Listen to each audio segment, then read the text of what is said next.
And it was just nice to see.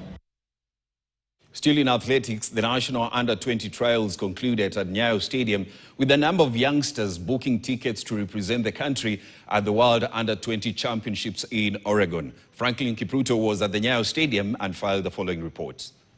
The under-20 trials come to a conclusion with Nehemiah Kipngeno impressing in the boys' 5,000 meters final in 13 minutes 41 seconds to qualify for Oregon. Andrew Kipto finished second after strong performances. Mileage Zina endurance. Mileage is an endurance. Zina ilikuwa a bit challenge. In the girls' 3,000 meters final, Faith Cherotich of Lemoti training camp shocked a strong field to win the race as Mase Chemingeno Mageso finished second. Kwa kambi tutaenda kung'ang'ana na kupiga speed walk hurdle.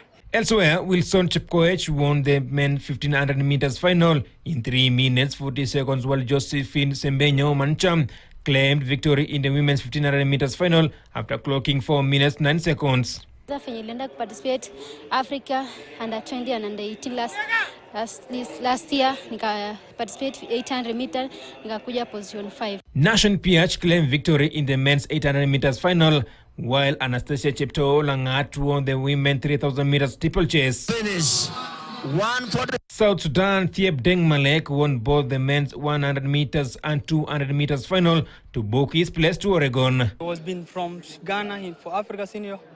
I ran there, I come back after 2 days, I ran again. The selected athletes are now expected to begin preparation for the World Under-20 Championship in Oregon, USA.